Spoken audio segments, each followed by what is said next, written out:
to another video. It is me, Desiree, and today we're talking about the Revlon Illuminance Gel Serum Blushes. I did buy 3 of these. Originally, I had just owned 2. Okay, I just had 2. These ones right here safely in my hand. I have the shade 120 Striking Rose and 130 Beaming Coral. And I loved these so much that I went and bought another shade. This is the shade 110 Enchanting Mauve.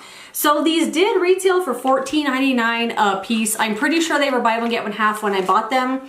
I bought them at Walgreens, so I don't know, the price always fluctuates with stuff like this, but I did get them at Walgreens. They were $15 each. I am going to put each of these on my face. Right now what I have on is the Illuminance, the Revlon Illuminance Serum Tint. And these are the blushes they released with the same line. This is what I have on my face, as well as the Milani Baked Bronzer and some eyebrows and some under eye mascara, under eye concealer, and a little mascara. That's what I have on. So I don't have any blush or highlighter on, so I am going to apply each of these, show you how I apply them, why I like them, how easy they are to use, and all that kind of stuff. So these say they have a gel serum texture, dewy finish, all day hydration. It says to apply with your fingers, but I haven't had any success putting these on with my fingers. I just find they blend like garbage when you put them on with your fingers. I feel like it starts picking up the stuff underneath. It's just not a pleasant experience if you're blending these according to the directions. So I'm gonna show you the brush that I really love to use with these. But it says apply with the fingers, squeeze 1 to 2 drops onto your fingers, and then tap onto your cheeks with your finger. I don't find that to be a very good application method. Sorry, Revlon, but it's not. So let's start with the shade Beaming Coral. Like this one, I could not. It was calling my name. So although these are kind of pricey, they're 15 bucks each, a little goes a long way. And I did apply one of these in a video. No, I forgot. Like I forgot to turn the camera on, you know, but I'm so happy I get to apply these now. So I do get about that much. I know I said a little goes a long way, but I'm going to work this completely into the brush. And I'm using the e.l.f. domed stipple brush. And it's funny that this brush works so perfectly with these blushes because I've never really liked this brush all that much. I find it to be, I don't know, like too dense or too flexible. There's just something about it that I don't find it useful. Like it doesn't work for me, but I bought it because Emily Noel likes to use it for cream stuff. So I pulled it out really just to try it. So I'm going to apply one of these with the brush, one with the sponge, so you could kind of see how different applications go. But I'm gonna get this and work that little bit completely into the brush. Like get it in there, get it all the way off your hand. Make sure it's kind of evenly distributed into the brush.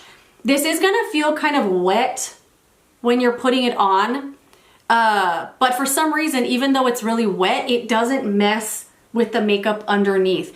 And when I first started using these, I was using them just with little serum tints like this. I used it with the Wet n Wild Niacinamide Skin Tint. I used it with the Illuminance one. I used it with the, where is it? This one, the one from CoverGirl, this new one too, the Skin Essence. Because I thought putting this gel serum texture on top of something that was very serum infused would give it the best chance for success. But I have used these on top of skin that has powder on it and they blend just the same. Just don't use your fingers. I find it does not work for anything. But all of that blush that I put on, I worked it completely into the brush. Like most of it went onto my face.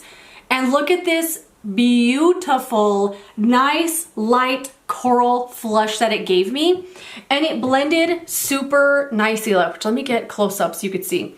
There's no patchiness, there's no streakiness. It is very dewy, as you can see. Like it looks like I put on highlighter, but I didn't. This doesn't have like a shimmer or a pearlescence to it at all. Let me just double check. Let me get all up in this swatch and just double check.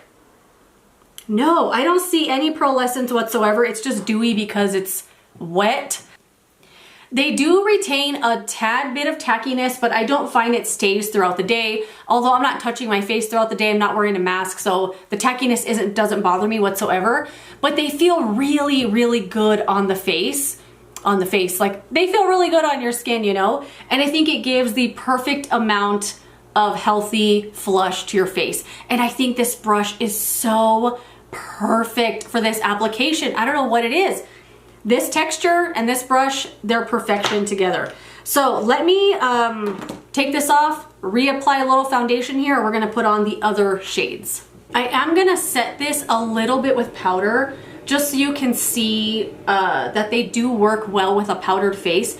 I have like over powdered my skin before, and these still work really, really well. So I'm just gonna powder this area here. You can see it kind of took away some of that glow.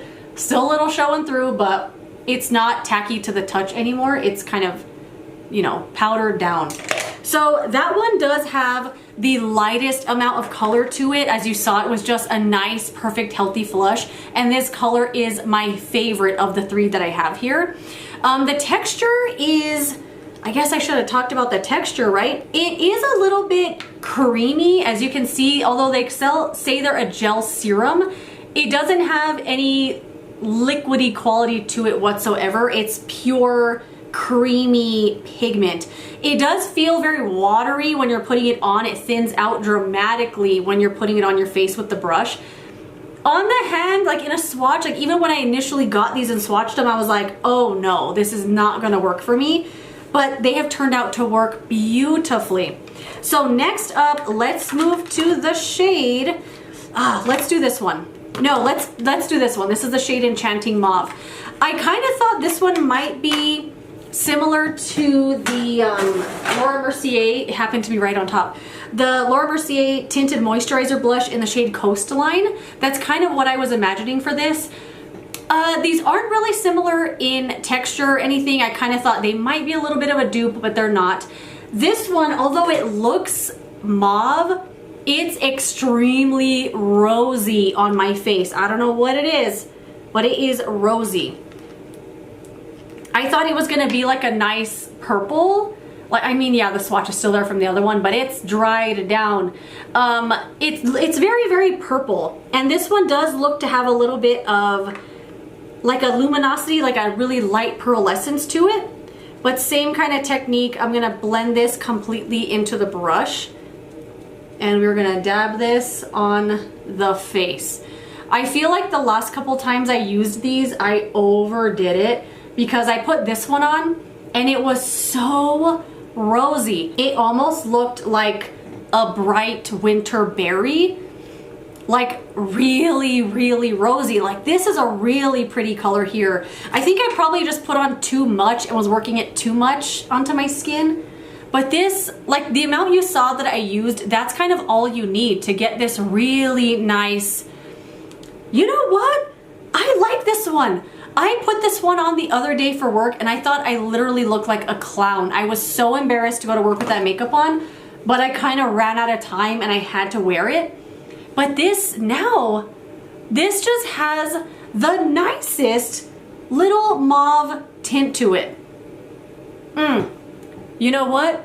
I love it. Okay, you know what? It always pays to retry something. I honestly thought this was gonna come out like the other day. You can build it up, and if you build it up, it will get very berry on you. Watch, let me do a little swatch. You can see that rosiness in there. But if you use the amount I just did now, you're just gonna get this. And you know this color I have on right now, this is what I wanted from the Dior Backstage blush. What the heck was the shade? It was like their purple one. I really didn't like it. This is kind of what I was expecting. I love it. I love this nice light mauve tint. Okay, I like this one a lot more than I thought. I promise I have worn these multiple times, but I guess just depending on how little or how much you use, obviously you'll get way more color payoff, but I think this is like the perfect amount of color. What a pretty winter blush. Oh my goodness, love it so much. All right, now time for 120. What the heck color is this one again? They put the number on the tube, but not the color name, just the number for some reason. This is 120 Striking Rose. This one I did I did give pause, is that the right phrase? I don't know, when I was gonna buy this, but I thought, you know what, I'm getting these other two that I thought were gonna be a little more muted. Let's see how much pigment something like this can pack. So let me take this off and we will try out this one. And as you saw, this went on perfectly on top of that powder I had on. They blend so, so nice. This next one, I'm gonna use the sponge for an application because I forgot to with the other one. Okay, let's go for the shade Striking Rose.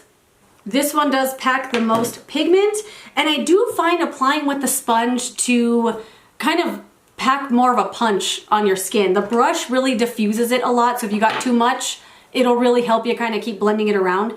But with the sponge, I'm gonna kind of just dab it on my hand and kind of work it into the sponge a little bit. Like, I don't really love the idea of getting this and putting it on my face and then blending it around like that. I'd rather blend it into the tool that I'm using and then put that on my face. So the finger application is just not for me here, but with the sponge, I think it does come out quite well as well. And I can't stop putting blush on my nose. Can't stop, won't stop. I mean, look at that. Super pretty.